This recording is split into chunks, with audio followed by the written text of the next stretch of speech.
아무래도 지금 이제 연휴를 맞이해서 출타하신 분들이 그래도 제법 있으신 것 같습니다. 그리고 담임 목사님은 휴가를 가신 게 아니고 휴가는 아마 다다음 주에 가시고 오늘은 캘리포니아의 팔로마 교회라는 곳에서 또 강사로 초청을 받으셔서 어제, 오늘 그리고 내일 이렇게 2박 3일간 집회를 인도하러 가셨습니다. 그래서 목사님 위해서 많이 기도해 주시고 목사님 출타 중이시라 또 제가 오늘 부족하지만 말씀을 들고 앞에 섰습니다.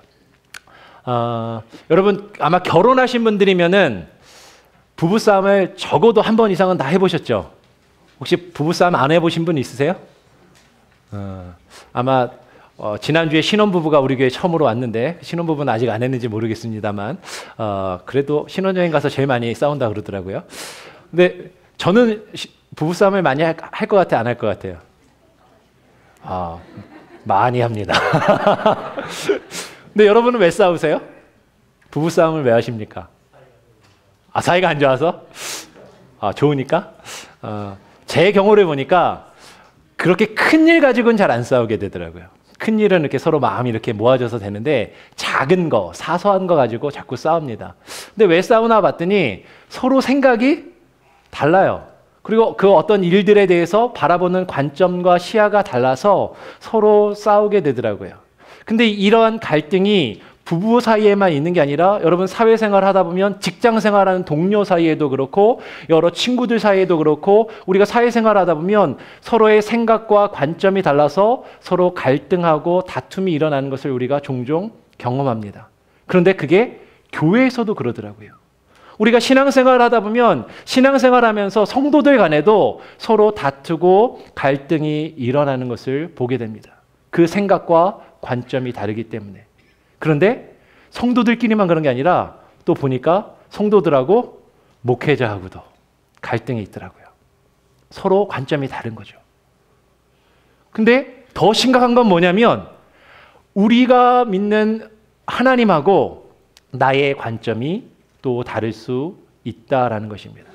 오늘 주님의 관점과 나의 관점이라는 제목으로 나의 관점이 과연 하나님의 관점과 같은가 우리 자신을 한번 되돌아보고 생각해 볼 수 있는 그런 시간이 되었으면 좋겠습니다. 얼마 전에 한국에서 아주 인기리에 종영된 드라마가 있습니다. 태양의 후예라고 아세요? 네, 태양의 후예 그 어떤 주제가 내용이 군인들을 대상으로 하는 그런 스토리였습니다. 그래갖고 사실은 그 드라마 전에는 남자들이 군대 갔다 온 얘기하면은 주책 맞고 이게 재미없다고 막 이렇게 핀잔을 많이 들었는데 그 태양의 후예 이후로 군대 얘기하는 게 이제 한국에서도 다시 이렇게 많이 유행이 되고 그랬다 그래요. 그래서 저도 군대 얘기를 하나 하려고 합니다. 어느 부대에서 실제로 있었던 일입니다. 뭐 부대에 가면 제가 다녔던 부대도 그렇고 요새는 잘 모르겠어요. 저도 이제 군대에 갔다 온 지 꽤 오래돼가지고. 근데 그때만 해도 신병이 딱 들어오면 100일이 지나야 이제 100일 휴가를 첫 휴가를 갈 수가 있었습니다. 그래서 그 신병이 딱 들어와서 자대에 와서 100일이 지날 때까지는 군기를 바짝 잡습니다.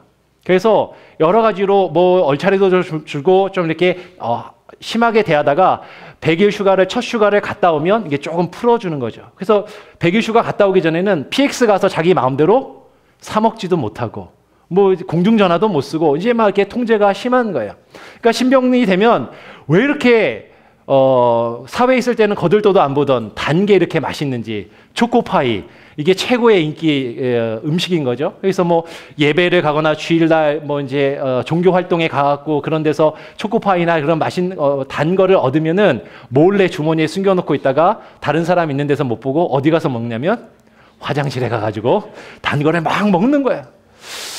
그러니까 이제 단 것도 많이 못 먹고 그리고 신병이니까 그 부대는 이제 공용으로 여러 사람이 같이 쓰는 녹슬고 이렇게 막 이렇게 찌든 때가 끼어 있는 쇠로 된 컵으로 신병들은 물을 마시다가 100일 휴가를 갔다 오면 이제 집에서 본인이 좋아하는 본인이 쓸 수 있는 개인 컵을 가지고 와서 사용하게 하는 그런 부대가 있었습니다. 근데 이 한 신병이 이제 100일 휴가를 나가게 된 거죠. 그리고 이 신병은 생각합니다. 내가 휴가에 나가서 정말로 부대에 와서 못 먹었던 맛있는 음식, 단 음식들을 많이 먹으리라. 그리고 집에서 정말 내가 멋있는 머그컵을 하나 들고 와서 나를 위해서 쓰겠다. 그렇게 생각하고 이제 휴가를 떠나려 합니다. 그런데 그 내무반에 보니까 커피하고 설탕이 떨어진 거예요. 그리고 선임병이 불러서 신병한테 너 휴가 나갔다가 들어올 때 꼭 잊지 말고 반드시 커피랑 설탕을 꼭 사와라. 이렇게 시켰습니다. 이 신병이 휴가를 마치고 딱 들어왔어요. 양손에 뭘 들고 왔냐면 한 손에는 머그컵과 한 손에는 사탕 커다란 한 봉지를 딱 들고 왔습니다. 그랬더니 선임병이 딱 보고서 아니 너 내가 커피랑 설탕 사오라 그랬는데 커피랑 설탕은 어디 가고 그 컵이랑 사탕만 들고 왔냐? 그랬더니 아니 커피랑 사탕 사오라고 그러지 않으셨냐고.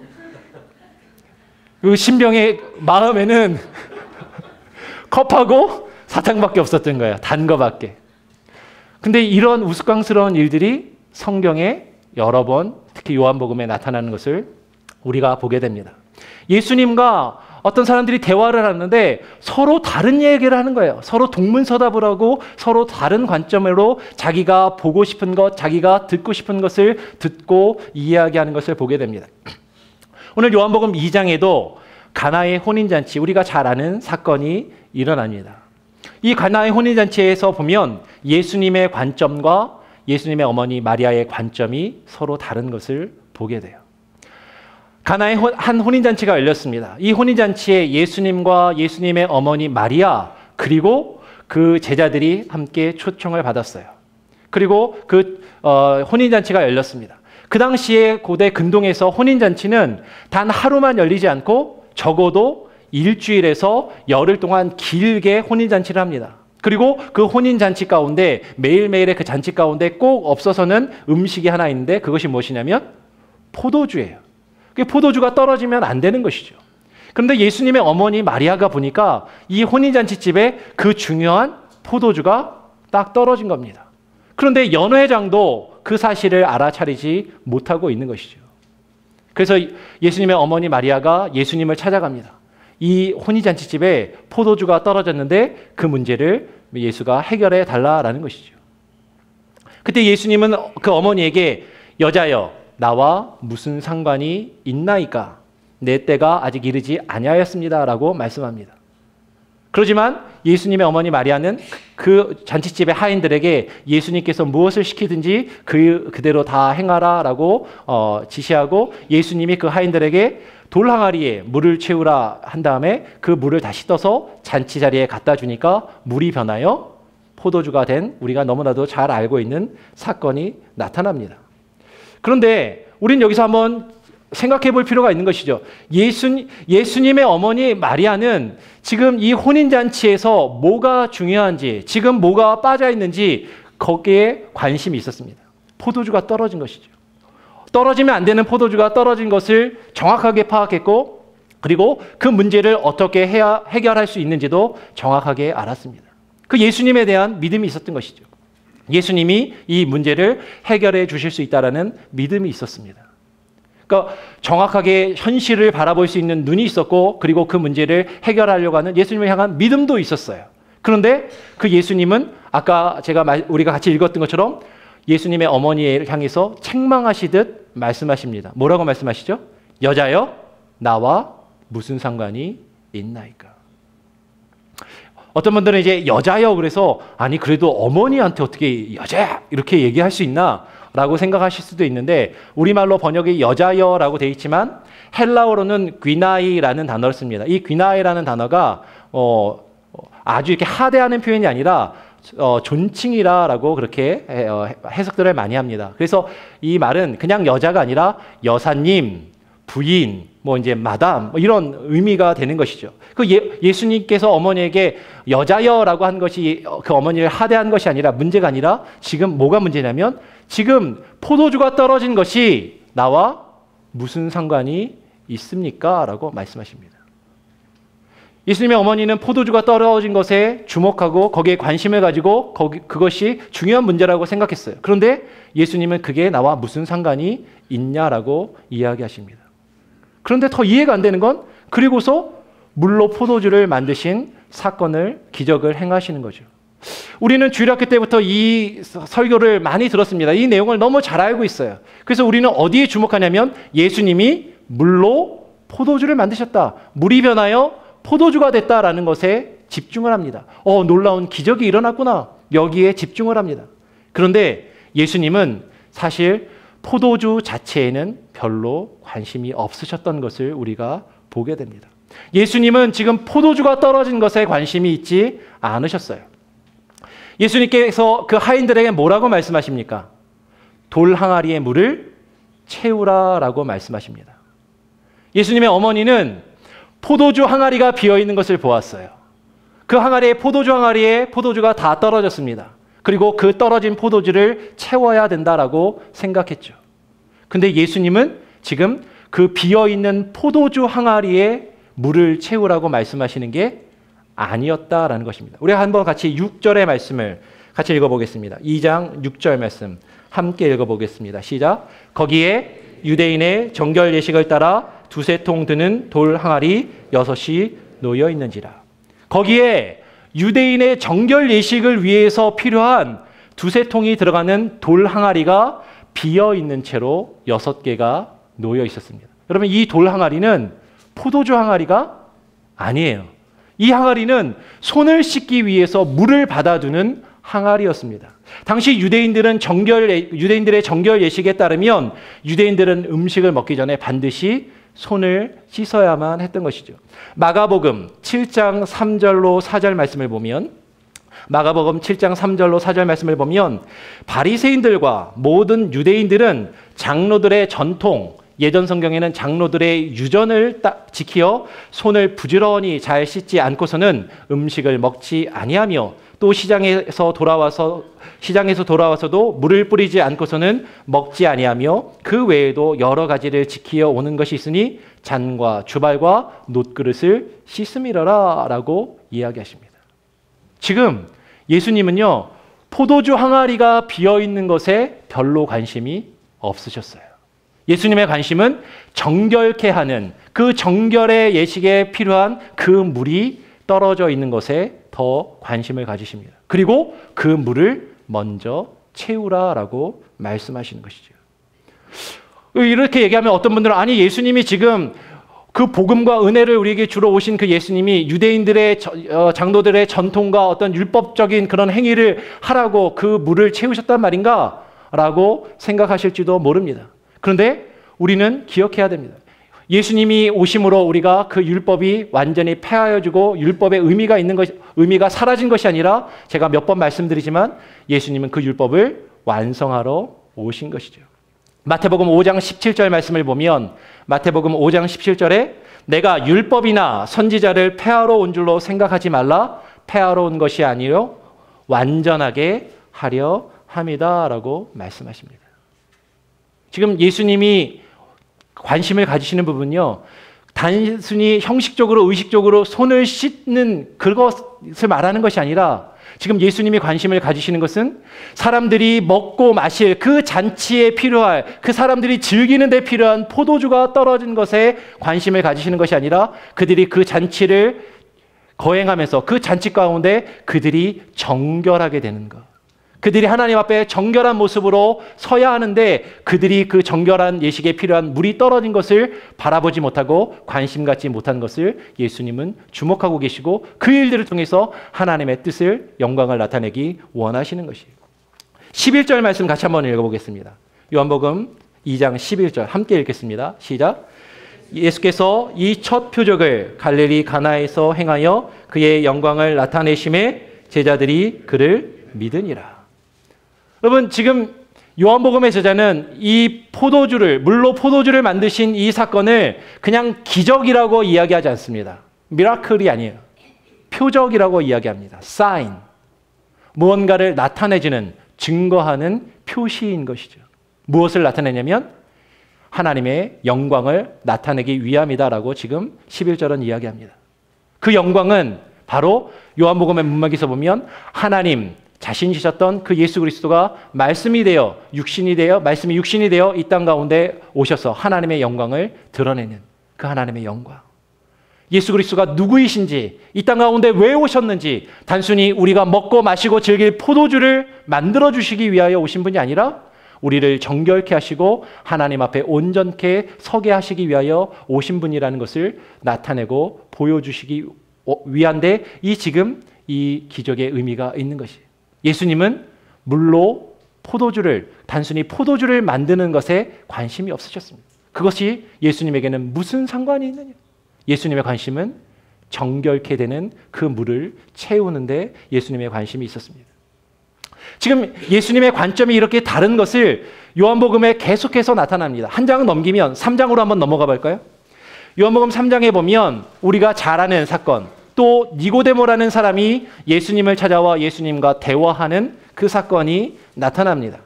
이 니고데모는 바리새인 중에 한 사람이었습니다. 그 사람이 예수님을 찾아와 예수님과 얘기하면서 예수님은 그에게 거듭남과 영생에 대하여, 그리고 하나님 나라에 대하여 증거하십니다.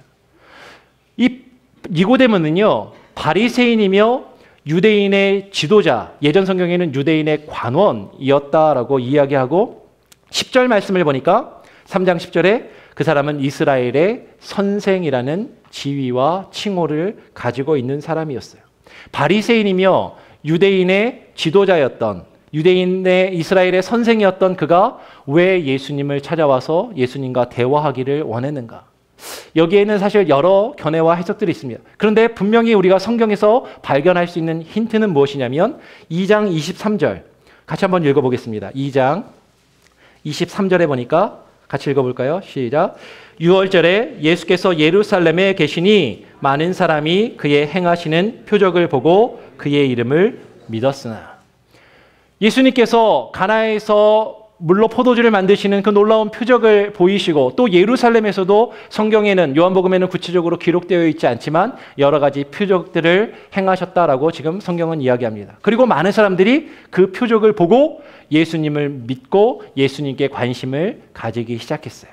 아마 니고데모도 예수님이 하신 그 놀라운 표적들을 보고 예수님에 대해서 궁금증이 생기고 관심이 생기고 예수님을 더 알고 싶었는지 모르겠습니다. 그리고 그는 예수님께 밤에 찾아와서 예수님을 칭찬하면서 예수님을 높입니다. 예수님을 향해서 뭐라고 이야기하냐면, 라비여, 우리가 당신은 하나님께로부터 오신 선생인 줄 알았는데 그 중에 한 사람이 바로 니고데모였습니다. 니고데모는 사실 예수님에 대한 믿음이 있었던 것이죠. 그런데 예수님은 자신을 찾아와서 자신을 높이고 칭찬하는 그 니고데모에게 사실 이렇게 좋은 말을 나한테 해주면 우리가 그냥 예의상으로도 이렇게 좀 좋은 대답을 해줄 수 있는데 전혀 엉뚱한 대답을 하시는 거죠. 사람이 거듭나지 않으면 하나님의 나라를 볼 수 없다. 니고데모는 약간 당황한 것 같아요. 자기는 예수님이 행하신 그 표적에 대해서 이야기를 하려고 하는데 갑자기 뜬금없이 거듭남에 대해서 이야기를 하십니다. 그리고 예수님이 지금 무슨 말씀을 하는지 잘 이해하지 못하는 것을 보게 돼요. 그리고 니고데모는 예수님이 거듭나야 한다라고 말씀하신 이것을 사람이 육신으로, 육적으로 다시 태어나는 것으로 그렇게 이해를 합니다. 3장 4절 말씀해 보니까 니고데모가 이르되 사람이 늙으면 어떻게 날 수 있사옵나이까? 사람이 늙으면 어떻게 다시 태어날 수 있습니까? 두 번째 모태에 들어갔다가 날 수 있사옵나이까? 라고 이야기합니다. 왜 니고데모는 예수님께서 거듭남에 대해서 이야기했을 때 지금 육적으로 이해했을까? 사실 잘 모르겠어요. 예수님이 분명히 우리는 예수님께서 이 말씀을 영적으로 말씀하신 것으로 우리는 알고 이해하는데 니고데모는 처음에 이것을 육적으로 이해를 합니다. 그래서 예수님께서 다시 친절하게 니고데모에게 대답을 해주시죠. 니고데모가 4절에 그 말씀을 이해하지 못하니까 5절, 6절, 7절, 8절에서 그 거듭남이 무엇인지 예수님이 설명을 해주십니다. 그런데 예수님이 다시 그 거듭남에 대해서 예수님이 직접 친절하게 자세히 설명해 주시는데도 니고데모는 그것을 이해하지 못하는 거예요. 9절에 보니까 니고데모가 대답하여 이르되 어찌 그러한 일이 있을 수 있나이까? 라고 물어봅니다. 그는 아까도 이야기했지만 이스라엘의 선생이었습니다. 많은 학식이 있었고 성경에 대해서 많이 아는 사람이었습니다. 그런데 그는 예수님의 말씀을 오해했고 한번 육적으로 그 말씀을 오해하니까 하나님의 말씀이 예수님께서 그 말씀을 다시 설명해 주시고 증거해 주시는데도 자신이 처음 가졌던 잘못된 견해와 그 생각을 쉽게 바꾸지 못하더라라는 것이에요. 한번 내 생각으로, 내 고집으로 그 견해를 가지고 성경을 이해하면, 하나님의 말씀을 오해하면 그것을 바꾸는 것이 쉽지 않더라라는 것입니다. 아무리 성경을 많이 알아도, 신앙생활을 오래 했어도 그것이 쉬운 일이 아니었다라는 것입니다. 그러면 많은 사람들이 예수님을 믿고 예수님을 바라보면서 예수님 앞에 나옵니다. 왜? 영생과 구원과 거듭남에 대해서 관심이 있으니까요. 그런데 제가 교육자로 여러 성도들과 함께 이야기하다 보면 성도들마다 구원에 대하여, 영생에 대하여, 거듭남에 대하여 이해하는 것이 다 조금씩 다르더라라는 것이에요. 그 구원의 문제에 있어서 가지고 있는 관심과 관점과 생각과 초점이 다 달라요. 오늘 예수님께서 이 거듭남에 대해서 말씀하시는데 왜 니고데모는 그것을 이해하지 못했을까? 사람이 거듭나지 아니하면 하나님의 나라를 볼 수 없다라고 말씀하신 그 의미가 무엇인가? 오늘 우리가 한번 조금 생각해 볼 필요가 있습니다. 오늘 5절에서 예수님은 사람이 거듭나지 아니하면 하나님 나라를 볼 수 없다라고 이야기하시면서 이 5절 말씀을 보면 사람이 거듭나는 것은 뭐라고요? 물과 성령으로 나는 것이라고 말씀하십니다. 전통적으로 물과 성령으로 거듭나는 것은 물은 세례를 상징한다. 그리고 성령의 내주하심으로 우리가 어떤 구원의 확신을 갖고 하나님께 거듭나는 것, 이렇게 이해를 합니다. 물론 맞는 말입니다. 그런데 또 많은 사람들은 물과 성령을 동일하게 여깁니다.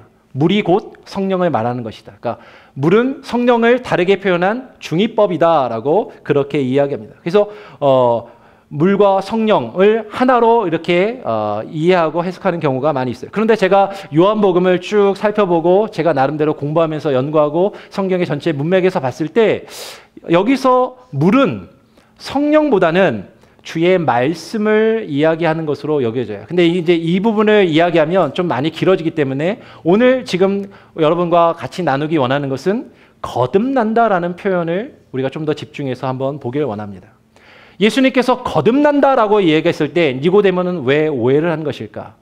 이 거듭이라는 표현이요, 헬라어로 아노텐이라는 단어를 씁니다. 아노텐. 근데 이 아노텐이라는 단어가 두 가지의 뜻이 있어요. 하나는 다시, 거듭이라는 뜻이 있습니다. 그래서 다시 태어난다, born again. 근데 어떤 뜻도 있냐면 위로부터라는 뜻이 있습니다. 위로부터 태어난다, 위로부터 새로 난다라는 그런 뜻이 있는 것이죠. 그러니까 이 거듭남이라는 의미는 다시 태어남이라는 의미가 될 수도 있지만 위로부터 태어난다라는 그런 의미가 될 수도 있어요. 근데 전통적으로 우리는 이 거듭남이 우리가 아까 이야기한 것처럼 육적으로가 아니라 영적으로 우리가 다시 태어나는 것, 영적으로 다시 태어나는 것으로 그렇게 이해를 하고 그렇게 오늘 성경도 번역되어 있습니다. 물론 영적으로 다시 태어나는 것입니다.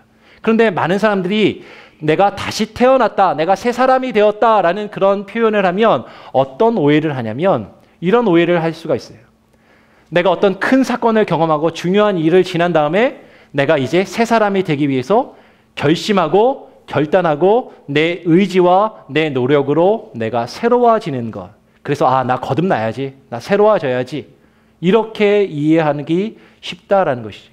그런데 이 거듭남은 나의 의지와 노력으로 거듭나는 것을 말하지 않습니다. 오늘 요한복음의 문맥에서 보면 이 거듭남은 위로부터 오는 거듭남, 위로부터 오는 새로운 삶, 새 생명을 이야기하는 것을 보게 됩니다. 요한복음의 3장의 문맥을 잘 살펴보면 3장의 결론이라고 할 수 있는 3장의 결론격에 해당되는 31절부터 한번 보겠습니다. 31절에 보면 거듭난다라고 할 때 거듭이라고 번역된 아노센이라는 단어가 동일하게 쓰이고 있어요. 그런데 거듭이라고 번역되어 있지 않고 3장 31절 처음에 어떻게 시작하죠? 위로부터. 이 단어가 거듭이라는 단어와 똑같은 단어입니다. 위로부터 거듭, 그러니까 위로부터 오시는 이는 만물 위에 계시고 땅에서 난 이는 땅에 속하여 땅에 속한 것을 말하느니라. 하늘로부터 오시는 이는 만물 위에 계시나니.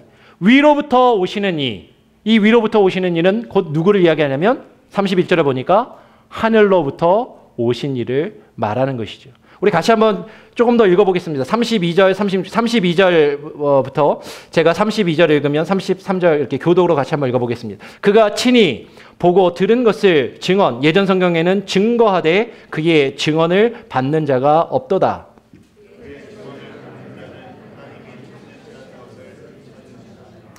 하나님이 보내신 이는 하나님의 말씀을 하나니 이는 하나님이 성령을 한량없이 주심이니라.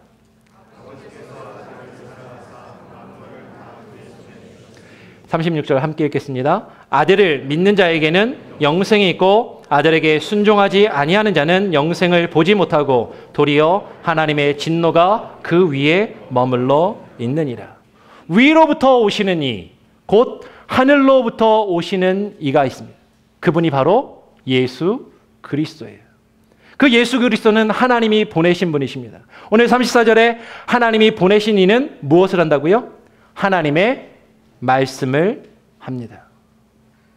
위로부터 오신, 하늘로부터 오신 하나님이 보내신 그 예수 그리스도는 하나님의 말씀을 하십니다. 이는 하나님이 성령을 한량없이 부어주십니다. 하나님의 말씀과 성령이 여기서 같이 나타나는 것이죠. 그리고 그 예수 그리스도가 하나님의 위로부터 오신 그 예수 그리스도께서, 하늘로부터 오신 예수 그리스도께서 그 말씀을 증거하신 그 말씀을 믿는 자에게는 36절에 영생이 있다라고 이야기합니다. 믿고 영생을 가지는 것, 그와 반대되는 표현으로 36절에 순종하지 아니하는 자, 그 영생을 보지 못하고 도리어 하나님의 진노가 그 위에 머물러 있다라고 이야기합니다. 믿음과 순종, 그리고 영생을 소유하는 것, 영생에 있는 것과 영생을 보는 것이 병행을 이루면서 그 의미를 분명하게 증거해 줍니다.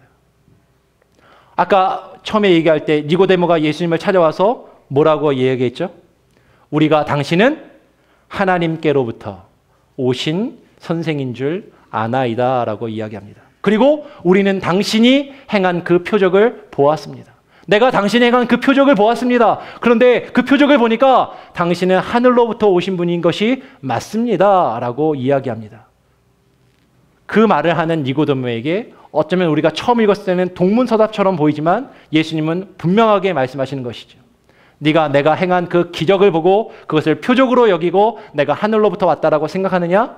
그런데 사람이 거듭나지 아니하면 하나님의 나라를, 그 표적이 증거하는 하나님의 나라를 결코 볼 수 없느니라 라고 말씀합니다. 그 거듭남에 대해서 설명해 주시는데 니고데모는 이해를 못하는 거예요. 예수님이 니고데모에게 말씀하십니다. 내가 하물며 이 땅의 일을 전하여도 내가 믿지 아니하는데 하늘의 일을 전하면 네가 믿을 수 있겠느냐? 내가 이스라엘의 선성으로서 어찌 그것을 알지 못하느냐라고 말씀하십니다. 그리고 13절에 뭐라고 이야기하죠? 13절 같이 한번 읽어보겠습니다. 시작. 하늘에서 내려온 자, 곧 인자 외에는 하늘에 올라간 자가 없느니라. 니고데모는요, 자기는 예수님이 행하신 그 표적을 보았다라고 생각했어요.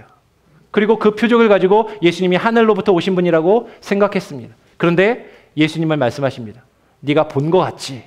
그런데 그 의미를 지금 정확하게 알지 못하고 있다라고 말씀하십니다. 하늘로부터 나지 아니하고서는, 하나님이 허락하시지 아니하고서는, 그 하늘의 생명이 우리에게 있지 아니하고서는 그 하나님의 나라를 증거하는 그 표적의 의미를 바르게 깨달을 수 없다라고 지금 말씀하고 계시는 것이에요. 지금 이 의미가 다시 요한복음 6장으로 가서 확실하게 드러납니다. 그 사이에 요한복음 4장에 예수님이 사마리아 여인과 대화하시는 장면도 있죠. 사마리아 여인이 어디 가서 예배를 드려야 합니까? 장소의 문제를 예수님께 물어볼 때 예수님은 이 산도 아니고 저 산도 아니고 아버지께 신령과 진정으로 예배할 때가 이르나니 곧 이때라라고 말씀하십니다. 예배의 때에 대해서 말씀하시죠. 장소를 물어보는데 때의 문제를 얘기하십니다. 근데 이 부분은 또 다른 주제로 또 넘어갈 수 있기 때문에 표적에 대해서 우리가 조금 관심을 집중하기 위해서 6장으로 바로 넘어가 보겠습니다. 요한복음 6장. 6장의 말씀을 같이 나누고 말씀을 좀 정리하겠습니다. 6장에 보면 우리가 너무나도 잘 아는 사건이 나와요. 오병이어의 기적이 나옵니다. 그런데 이 오병이어의 기적을 6장을 잘 읽어보면 이 기적 가운데 나타나는 떡에 대한 관점이 사람들과 예수님 사이에 서로 달랐던 것을 보게 됩니다. 요한복음 6장에는 우리가 잘 아는 것처럼 예수님께서 오병이어로 물고기 2마리와 보리떡 5개로, 물고기 2마리와 보리떡 5개로 성인 남자들만 5,000명이 넘는 사람들을 먹이시는 놀라운 기적이 나타납니다. 이 기적은 요한복음에만 나타나는 것이 아니라 사복음서에 다 나타나는 기적이에요. 마태복음 14장과 마가복음 6장, 누가복음 9장에서도 동일하게 기록이 됩니다. 많은 기록들이 4개 복음서에 다 기록되지 않은 것들이 많거든요. 하나에만 기록된 것도 있고 2개에 기록된 것만 있고 어떤 것은 3개에 기록된 것도 있습니다. 근데 오병이어의 기적처럼 4군데 다 기록된 어떤 내용은 생각보다 많지가 않아요. 이 오병이어의 기적이 그만큼 중요하다라는 말씀입니다. 그런데 오늘 요한복음 6장은 예수님께서 이 오병이어의 기적을 행하신 것을 표적이라고 이야기합니다. 표적. 그리고 이 표적을 나타내면서 이 표적을 보리떡 5개를 요한복음에만 보리떡이라는 표현이 나오거든요. 다른 공관복음 마태, 마가, 누가복음에는 그냥 떡 5개입니다. 근데 보리떡이라고 얘기하고 그리고 그 배경을 유월절 즈음에라고 요한복음은 이야기하여서 이 보리떡은 유월절 만찬 때 쓰는 그 무교병을 가리킬 때 보리떡이라는 표현을 씁니다. 그러니까 유월절의 생명의 떡과 예수님 자신을 연결해서 그 표적을 증거해서 나타내시는 표현인 것이죠. 오늘 말씀을 보면 이제 5,000명이 넘는 사람들이 예수님께 모여들었습니다. 그리고 이제 시간이 많이 지나서 해질 무렵이 되고 사람들이 배고파지는 그런 때가 되었어요.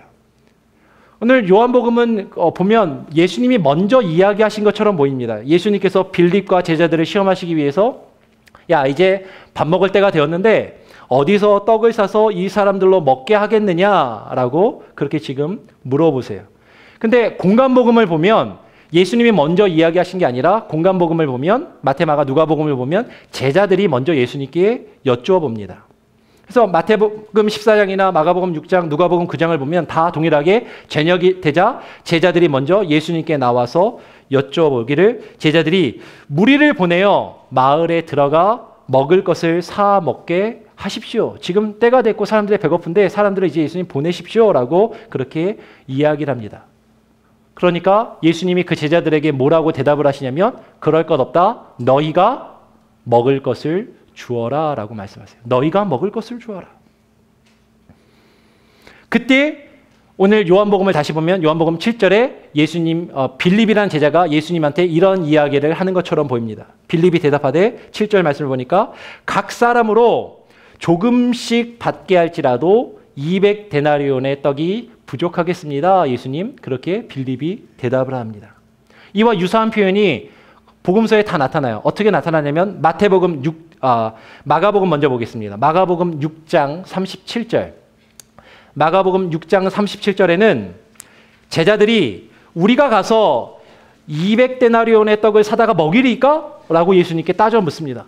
아니 우리가 이 사람들을 다 먹이려면 200데나리온이나 되는 돈이 필요할 텐데 그 떡을 어떻게 사다가 먹일 수 있단 말입니까? 라고 예수님께 반문하는 것이죠. 그리고 마태복음 14장 17절 마태복음 14장 17절 말씀을 보니까 제자들이 이르되 여기 우리에게는 떡 5개와 물고기 2마리 뿐입니다. 라고 이야기를 합니다. 그리고 누가복음 9장 13절에는 우리에게 떡 5개와 물고기 2마리밖에 없으니 이 모든 사람을 위하여 먹을 것을 사지 아니하고서는 이 사람들을 먹일 수 없습니다. 라고 그렇게 이야기합니다. 지금 이 제자들의 이야기를 종합해 보면요. 제자들은 아주 현실적이었습니다. 계산이 정확했어요.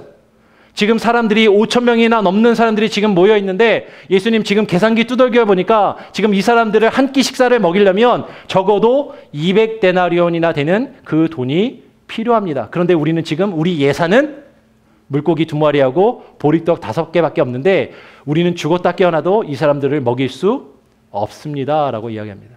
그럼 200데나리온이 얼마나 되는 돈입니까? 200데나리온은요. 한 데나리온은 잘 아시는 것처럼 그 당시에 일반 노무자가 하루 일하고 품삯을 받는 하루 품삯이었어요. 만약에 그 노무자가 일을 잘해가지고 품삯을 만약에 100불을 받는다고 치면 200데나리온이면 얼마죠? 2만 불. 이 사람들 한 끼 식사를 해결하기 위해서 2만 불은 있어야 됩니다. 요새 경기도 안 좋은데 누가 일당을 100불이나 줍니까, 목사님? 그러면 50불 받는다고 치고 50불을 일당으로 받는다고 하면 최소한 하루 일당 50불은 받을 거 아니에요. 그러면 얼마나 있어야 돼요? 최소한 10,000불은 있어야 되는 거죠. 최소한 예수님 이 사람들 한 끼 식사를 먹이기 위해서는 2만 불에서 10,000불이 있어야 되는데 지금 우리가 가지고 있는 건 물고기 2마리와 보리떡 5개밖에 없습니다. 도저히 우리는 감당이 안 되니까 그냥 이 사람들 보내시죠. 그리고 이 사람들 다 알아서 먹고 다시 모이라고 하시죠. 라고 제자들이 이야기합니다. 그때 예수님은 너희가 먹을 것을 주어라 라고 이야기합니다. 제자들과 지금 예수님의 관점이 다른 것이죠. 근데 더 중요한 건 왜 이런 관점의 차이가 생기냐면 그들이 바라본 표적이 달랐기 때문입니다. 많은 사람들은 예수님이 행하시는 그 표적을 바라보았다라고 생각하지만 참된 표적이 아니라 잘못된 표적을 바라보았던 것이에요. 6장 2절 같이 한번 읽어보겠습니다. 요한복음 6장 2절 함께 한번 읽어보겠습니다. 시작. 큰 무리가 따르니 이는 병자들에게 행하시는 표적을 보았음이러라. 큰 무리가 왜 5천 명이나 더 되는 사람들이 예수님께 모여들었냐면 그들은 예수님이 하는 놀라운 기적을 보았거든요. 그 표적을 보고 예수님을 따르고 저 예수님을 따르면 내 문제를 해결해 줄 수 있을 거야 라는 그런 기대감을 가지고 예수님을 따랐습니다. 오늘 14절 말씀에도 보니까 14절, 15절에 그 사람들이 예수께서 행하신 이 표적을 보고 말하되 이는 참으로 세상에 오실 그 선지자라 하더라. 그러므로 예수께서 그들이 와서 자기를 억지로 붙들어 임금으로 삼으려는 줄 아시고 어떻게 하셨다고요? 다시 혼자 산으로 떠나 가시니라 라고 얘기합니다. 많은 사람들이 예수님이 행하신 표적을 보았습니다. 그리고 예수님을 자신들의 왕으로 삼으려고 했어요. 예수님을 믿으면서 예수님의 그 표적을 바라보고 예수님을 왕으로 삼으려고 했습니다. 예수는 우리의 왕이 되어야 돼. 그런데 그들이 왜 예수님을 쫓았냐면 오늘 예수님께서 뭐라고 말씀하세요? 조금 넘어가서 26절에 보니까 같이 한번 읽어보겠습니다. 6장 26절 같이 한 목소리로 함께 읽어보겠습니다. 시작. 예수께서 대답하여 이르시되 내가 진실로 진실로 너희에게 이르노니 너희가 나를 찾는 것은 표적을 본 까닭이 아니요 떡을 먹고 배부른 까닭이니라. 너희가 나를 찾고 너희가 나를 왕으로 삼으려는 이유는 너희가 표적을 본 까닭이 아니요 떡을 먹고 배부르기 때문이다. 근데 아까 우리가 읽었어요. 6장 2절과 14절에 보니까 그 사람들이 왜 따랐다고요? 표적을 보고 따랐다라고 이야기합니다. 그런데 예수님은 그들에게 이야기합니다. 너희가 나를 따르는 것은 표적을 보고 따르는 것이 아니라 떡을 먹고 배부르기 때문이다. 여러분 여기에 심각한 문제가 있는 것이죠. 많은 사람들은 예수님이 행하신 그 놀라운 일들을 보면서 그것을 표적으로 여기고 예수님을 따랐습니다. 그런데 그들이 생각한 그 표적은 겉으로 드러나는 모습은 같을지 모르지만 그 표적을 통해서 예수께서 무엇을 보이시려 하는지 무엇을 나타내시고자 하는지 그것을 바르게 보지 못하고 있다는 것이에요. 그저 자신들이 원하는 것, 내가 보고 싶은 것, 나의 만족을 채우기 위하여 내 배를 채우기 위하여 예수님을 믿고 예수님을 따르며 그분을 왕이라고 이야기했다라는 것입니다. 그 예수님을 향해서 이제 예수님이 그들의 표적을 보지 않았다라고 이야기하니까 그들은 거꾸로 다시 묻습니다. 30절에 6장 30절에 그들이 묻되 그러면 우리가 보고 당신을 믿도록 행하시는 표적이 무엇이니까? 하시는 일이 무엇이니까? 우리는 당신을 따르는데 우리는 표적을 보았습니다. 우리가 예수님이 행하시는 그 표적을 보고 예수님을 따르는데 왜 예수님은 우리가 못 봤다라고 말씀하십니까? 라고 되물어봅니다. 그러면 진짜 표적은 무엇입니까? 그때 예수님께서 이야기하십니다. 너희가 바라는 그 떡은 너희의 육신의 배를 채울 그 떡을 너희가 원하지만 나는 너희의 육신의 배를 채울 그런 떡이 아니라 생명의 떡이라고 말씀하시는 것이죠. 41절에 그렇게 이야기를 하십니다. 자기가 하늘에서 내려온 떡이라 하심으로 유대인들이 예수에 대하여 수군수군 거립니다. 왜냐하면 그들이 기대했던 떡은 그런 떡이 아니었거든요. 예수님은 그들에게 자신이 생명의 떡이심을 다시 구체적으로 설명해 주십니다. 6장 48절부터 보겠습니다. 내가 곧 생명의 떡이니라. 예수는 단지 우리 육신을 배불리는 떡이 아니라 우리에게 영의 양식으로 우리에게 참된 하늘로부터 오는 생명을 주실 생명의 떡이라고 말씀하십니다. 49절에 이어서 너희 조상들은 광야에서 만나를 먹어서도 죽었거니와 이는 하늘에서 위로부터 내려오는 떡이니 사람으로 하여금 먹고 죽지 아니하게 하는 것이니라. 나는 하늘에서 위로부터 내려온 살아있는 떡이니 사람이 이 떡을 먹으면 영생하리라. 내가 줄 떡은 곧 세상의 생명을 위한 내 살이니라 하시니라. 예수님이 이 말씀을 증거하니까 많은 사람들이 깜짝 놀랍니다. 많은 사람들이 예수님을 믿고 따를 때 내가 예수를 보았다. 내가 예수님이 내게 주신 표적이 있다라고 하면서 예수님을 따라요. 근데 내가 이것 때문에 예수님 믿는다라고 얘기하는 그 이유가, 그 목적이 정말 주님이 우리에게 나타내시고 증거하는 그 표적을 바르게 보고 믿는가 하는 것입니다. 어쩌면 내가 기대하는 것, 나의 만족과 나의 유익을 채우기 위하여 그 예수 그리스도를 믿고 그분이 나의 왕이었으면 내 모든 문제가 해결되지 않을까? 그것을 바라면서 예수를 믿는 것이 아닌가 하는 것이에요.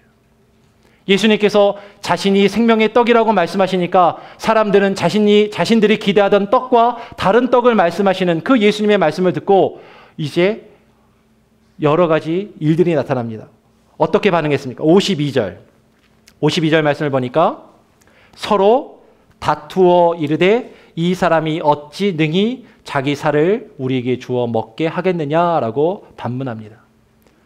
예수님께서 증거하신 그 말씀에 대한 이해가 다르니까요. 그 생각과 가치관이 다르니까 가장 먼저 일어나는 게 서로 다투는 거예요.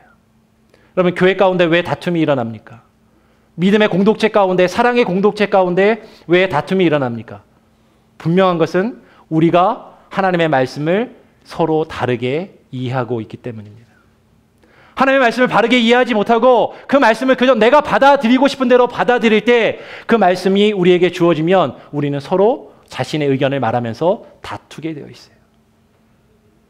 그리고 이야기하는 것이죠. 예수님이 주시겠다는 그 생명의 떡을 바라보면서 저걸 우리 보고 먹으라고? 저걸 어떻게 먹어? 저걸 먹을 수 있는 거야? 내가 경험하고 내가 이해하고 내가 바라보고 싶은 것과 다른 말씀이 주어질 때 많은 사람들은 그 말씀을 거부하고 그 말씀을 외면하기 시작합니다. 더 나아가서 많은 사람들이 그 말씀에 대해서 예수님이 52절에 읽었는데 53절부터 또 58절까지 예수님이 다시 그 제자들에게 그 생명의 떡에 대해서 좀 더 구체적으로 설명해 주세요. 예수님이 다시 설명해 주십니다. 그 제자들에게. 그런데 예수님의 설명을 다시 들은 제자들의 반응은 어떤 것이었는가? 60절 말씀에 보니까 뭐라고 돼 있죠? 제자 중 여럿이 듣고 말하되 이 말씀은 어렵도다. 누가 들을 수 있느냐라고 이야기합니다. 이 사람들이 머리가 나빠서 이해를 못한 것일까요? 니고데모가 그랬던 것처럼 이들은 예수님의 말씀이 너무 철학적이고 너무 어려운 내용을 말씀하셔서 어렵게 여긴 것이 아니라 자신들이 기대하고 자신들이 바라고 생각했던 것과 다른 도저히 자신들이 받아들일 수 없는 말씀을 하니까 그것이 어렵게 여겨진 것이죠. 내가 원했던 말씀이 아닌데 왜 저런 이야기를 하실까? 내가 바른 건 저게 아닌데 왜 나에게 이것을 요구하고 주장하시는가? 참 어렵다라고 여겨지는 것입니다.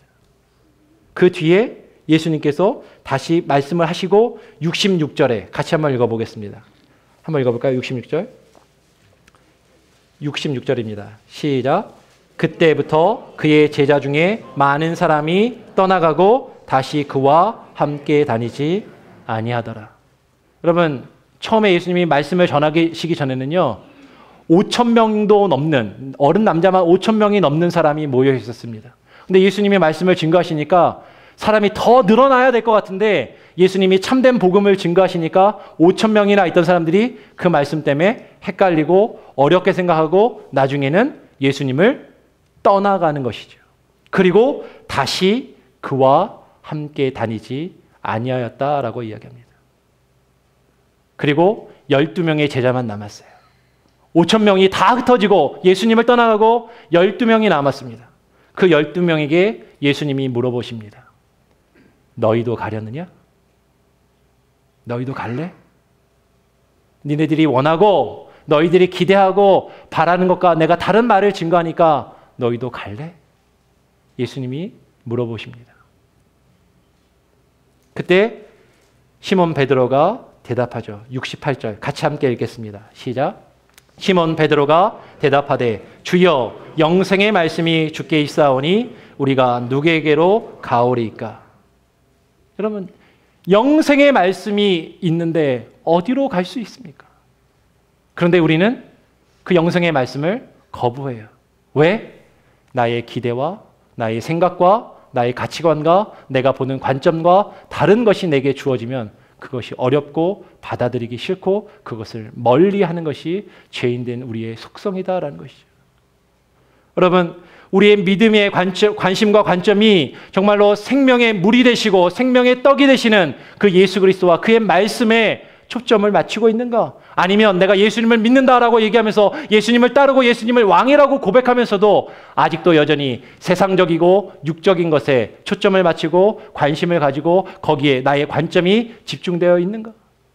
우리의 관심과 우리의 믿음의 초점은 오직 생명의 물이고 생명의 떡이 되시는 그 예수 그리스도와 그 말씀에 집중되어야만 할 것입니다. 거기에 생명이 있고 결코 우리는 그것을 떠나서는 안 되는 것이죠. 나의 기대와 조금 다를지라도 내가 바라던 것과 다를지라도 거기에 생명이 있습니다. 그 말씀을 저버리지 않고 끝까지 쫓아갈 수 있는 저와 여러분이 될 수 있기를 간절히 소원하고 기도합니다. 우리 같이 한번 찬양하겠습니다.